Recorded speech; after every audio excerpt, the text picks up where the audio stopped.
Hello and welcome to a crafter's story.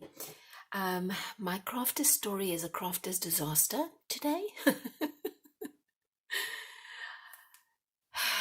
That happened. So I was playing around with some of my food coloring because I tried to experiment. And one of the bottles, they're supposed to have these little sort of dropper spouts, I guess you could call them, in the top here. And I was working with a green and I wasn't paying attention, and no dropper spout. Just one big old gaping hole. And so when I went to pour it, of course, thank goodness I had protected my surface, because the stuff does stain quite badly. And so thank goodness I had protected my surface because I could wipe it all up. So I threw a bit of what do you call that stuff? Not the surgical alcohol, rubbing alcohol. Excuse me, I got that down, wiped it all up. Now, I often use baby wipes. I get the cheap dollar store baby wipes, and just because they're really good for cleaning up. And I had to go to town, people. Oh my gosh, I'm pretty sure there's more somewhere. I'm still trying to de-hulk myself, but I'll get there. I'll have to get some rubbing alcohol and soap and scrub myself, see if I can get myself clean. But this is crafter's gold. I know out of every little crafter's disaster, I try to see the bright side, because I'm sure there's a silver lining on everything. And I do keep these. I have a habit of keeping my baby wipes and letting them dry after I've cleaned up. So I have all these in varying colors and stains and crinkles and whatnot. And I thought today was the perfect opportunity to show you what I do with these. So get this set aside. And I have a disaster management sample. I have dubbed these disaster management. Oh, brother. Okay. So the other thing I keep is my tea bags. Now, they don't have to be these open ones. If you ever have these little square ones, you can use these as well. And they just find, oh, that still had tea stuff. Nah, don't want that. Just get rid of this. Had some tea leaves escape out of that little packet. Oh, okay. It's on the floor now, so I'll have to do more disaster management later with my broom. Okay, so the first thing you're going to do is wet this a little bit. Now this is a fresh piece because I only just used it this morning, but I'm going to wet it a little bit anyway to show you. And then I'm going to get some of my Elmers liquid glue. Get that down. Quite a nice, quite a generous amount. There we go. Get that down. So I very seldom will I throw out any of my baby wipes that I use to clean up. Sometimes if it has a ton of glue on it, then I'll kind of make that decision on the day. If it's all kind of stuck together and you can't really use it, then okay, fine. But if it's just paint or watercolor or food coloring, then I will use it. Obviously, if it has any food items on it, except coffee and tea, of course, then I will also throw them out, because I think that has the potential of growing bacteria, and that's probably not cool. All right, so all you're going to do is, I've got a good amount down, and get my tea bags pasted to it. These are really versatile pieces of this becomes almost like a piece of suede, faux felt fabric. You can sew on it, you can draw on it, because what you're doing is you're putting, this is felt-ish, I guess, but putting on the tea bags, which is paper, you are creating fabric paper. What am I doing? I'm going to wet this a little bit to get them to stick. Sticky. We want this to sticky. And when you are doing this, please use a cheap brush. Use a brush that you don't care for too much, other than getting glue on it, because they sometimes will get stained with the food coloring or whatever paint was down, and of course the glue. So I just got this at the grocery store, honestly. So I can come in with just a little extra glue. I don't want to put too much because I just want this to not come undone, but also still have that papery feel, and not the sort of plastic gluey feel that the Elmers can sometimes leave behind. All right, and what I love about this is that you've now got all the pattern from the baby wipe, and you've got, gosh, I keep looking at my hand thinking, how am I going to get that off? Anyway, you've got all the color from the baby wipe underneath coming through the tea bags, and then the pattern of the tea bag that's there as well. And that's what makes this so special. So it's like a collage. Every time you do one of these, depending on what tea bags you're using, depending on the flavor of the tea, which stain the tea bag, depending on the color that's on your baby wipe, sometimes even depending on the thickness of your baby wipe. I bought this last lot, was a Fisher Price, and they're pretty thin actually.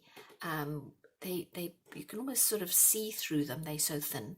But then if I buy the Huggies, they're way thicker, far thicker and far stronger.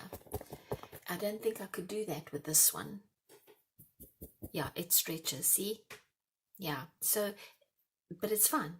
So you can use whichever ones you want.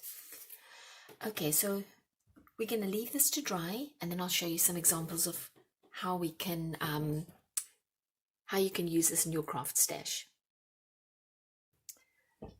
Hi, I'm back, and I managed to clean my hands.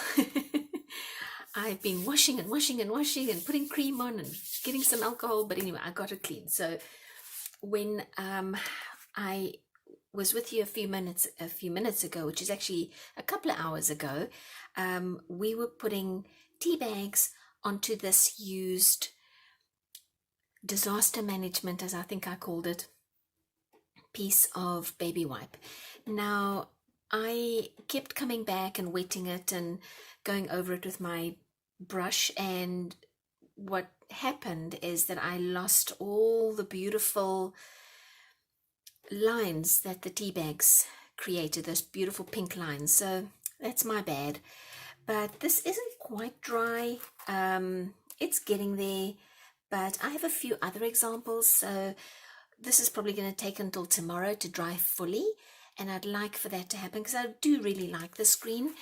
But I have a few other examples, and I'm going to show you those using the used baby wipes with the, in this case, it could be paint, but in this case, food coloring stain on it. And then we used the Elmer's glue just to put glue the tea bags to it. So I have a few that I had already done, and I have remnants, should I rather say, of these two. And I'd like to show you what I've been playing around with and how I've been using these. What should we call them, guys? Because it's almost like fabric paper. I suppose I'm going to have to call it fabric paper at this point. This one, I think if I lift it, maybe you can see, I use those little square type tea bags that I just emptied the tea leaves out of, so you can see where the joins of each of them were. There's some join there and join there, and I kind of like that. It just gives it a little bit of texture. This one was red food coloring, and I just came in with some regular black tea bags, and that's why there's no striations or lines from a berry tea, for instance. But just oh, and then this was a ginger turmeric tea that stained the tea bag, but I also had some of this green food coloring, green paint, and all kinds of things that I thought I could put that tea bag onto, and so that created this beautiful, almost like is it ombre? I think that's the right term. where this gradient of color. This just has this beautiful gradient of color, and it's very different on the back as it is to the front. And why I brought this sample out is I wanted to show you that excuse me, I came in with my awl. This is my awl, and I punched, well, actually, let me backtrack just a little bit. I put the, I created this piece of faux fabric paper, as I showed you earlier, and then I came in afterwards and I got some gift wrap, the gift bag paper that you stuff in the top.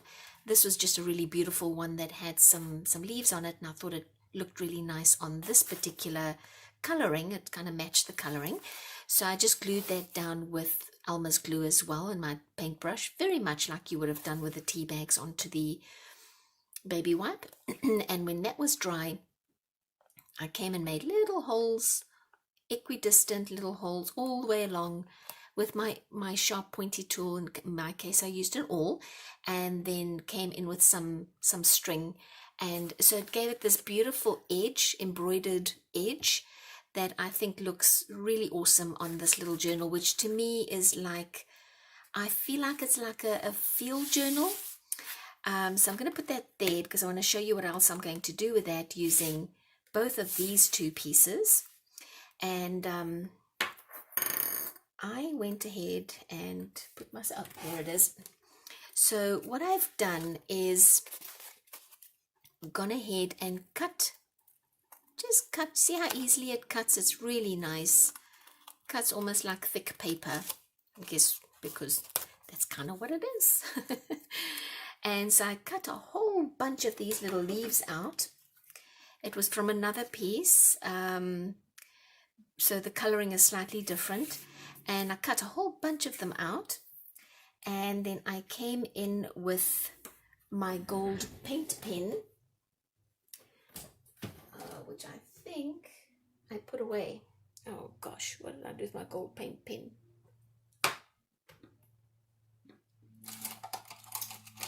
Okay, we're gonna have to work without the gold paint pen because I've put it away and I don't know where it is, but that's okay. So I'm just going to use my Uniball pen instead. And just to show you how easy it is to work with a pen and how you can draw, because earlier I mentioned that you can draw on this, and you absolutely can. So I've got my gold Uniball pen, and I'm just going to draw leaf patterns all over. And if I had remembered where I put my gold pen, I would have come in and made a gold edge here. That is embarrassing. I don't know what I did with it. It's okay. So I'm just going to come in with my Uniball instead, and I'm going to make a gold edge with my Uniball and give it a beautiful gold edge. This one is just an example. I wanted to make sure that I showed you how easy it was to draw, to first of all cut something out, and then second of all how easy it is to draw on it. And it's also equally easy to stamp on it. And so I went ahead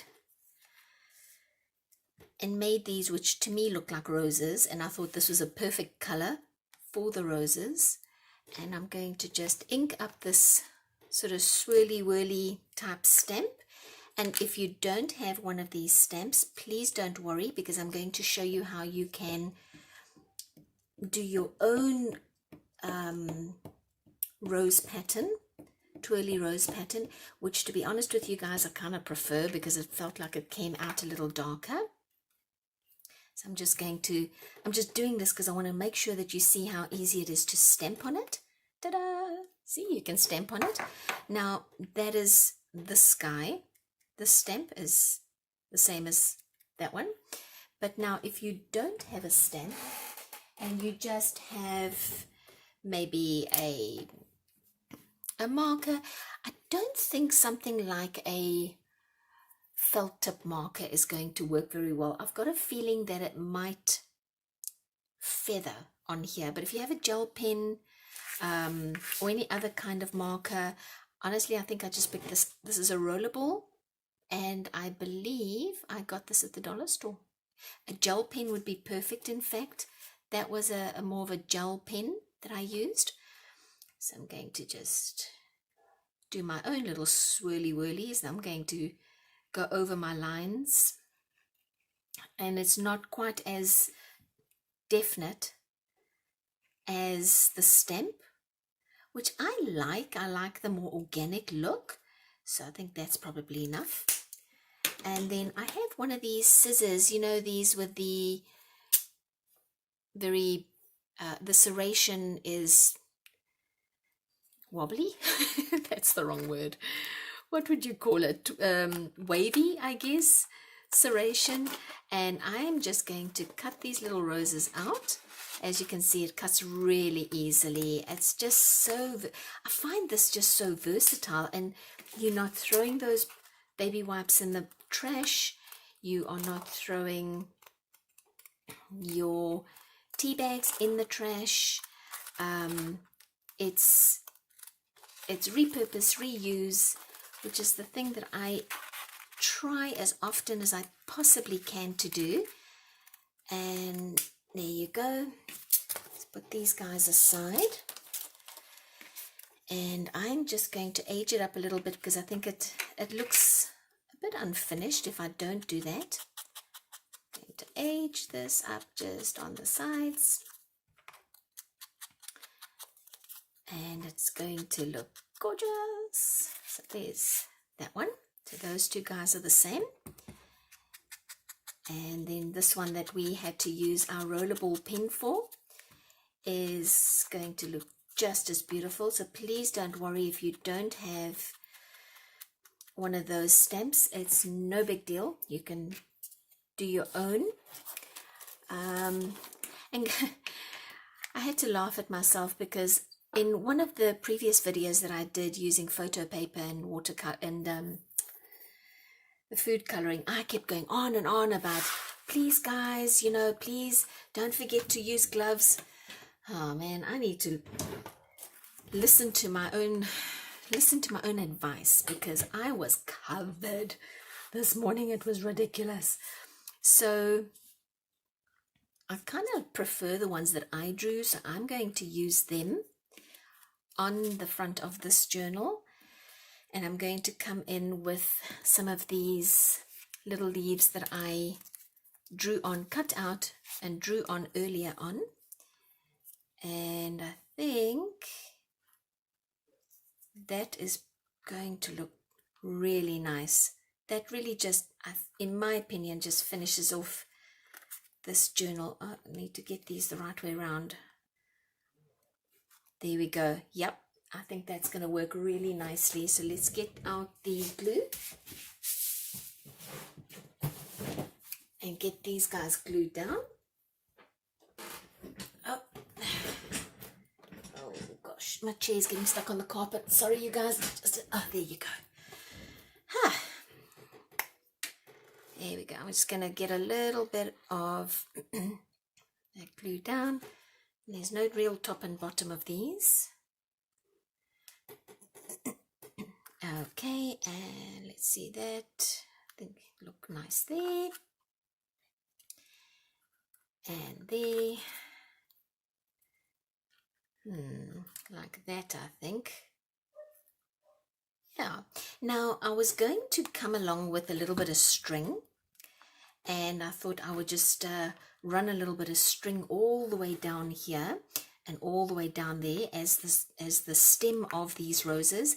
But there's so much of the string already here that I thought, you know, I am just going to come in with my gold pen, and I'm just going to draw in my stem, I think. So there we go. Draw it in, make sure I hit the bottom of that leaf. And I might have to come in here just now and just give it a double layer of ink, of the gold ink, just to make sure it stands out. I think it does. Excuse me, you guys, my throat's giving me a hard time. Okay, there you go. So now when that dries, one moment. Oh my goodness gracious. There you go. All right. I think that little field journal came out beautifully, and all we started with was baby wipes and tea bags and some Elmer's glue, and you can create almost whatever you like. I have one more example to show you. This is a little corner pocket, which I actually think I wasn't going to put it into this little journal because it's, I think, too small for it. But I think it could work if I just folded my page in half, and then let's do it on this one. I folded the page in half, and I just cut a corner off like that, and created a little sort of, I guess, triangle like this. Now, once I stamped on it and I used my gold pen and I put down some ribbon, on this side I decided to use that stamp, which I still have to go and clean up, and I just stamped some flowers down, used my gold pen to put a little gold center into each of the flowers. And then I cut little pieces, little tiny little leaves, and put them down in between the flowers. And this now is going to become a pocket, so a double pocket. Now, this little book is a bit small. On the bigger page, it would fit snugly. I wonder if it would fit. Let's try it in one of the middle ones, if it'll fit there better. So I'll just be using a little bit of glue along here, a little bit of glue along there, and on both sides, of course. And that's a little tuck now. And you flip it over and you have a little tuck on that side. So that's another idea that you could use this fabric paper for. So really, you guys, please let me know if you like this, if you think this is something that you could do, if you've had any disasters like I've had, because I know I'm going to have another one. I have so much, you know, I have all these that I'm still going to be using. This is turmeric tea, so I'm still going to be using all these pieces to make journal covers or flowers or leaves or pockets or whatever it is that I'm going to do. It's part of my craft stash, and I really love how this little journal came out, and how it's the silver lining to my cloudy morning. Thank you so much for joining me. And oh, look at me. Look, I've done, there must be some still on something that I'm touching. See, I told you, it's going to happen again. Thank you so much for joining me. I appreciate your time. I really do. And we'll see you in the next video. Bye bye.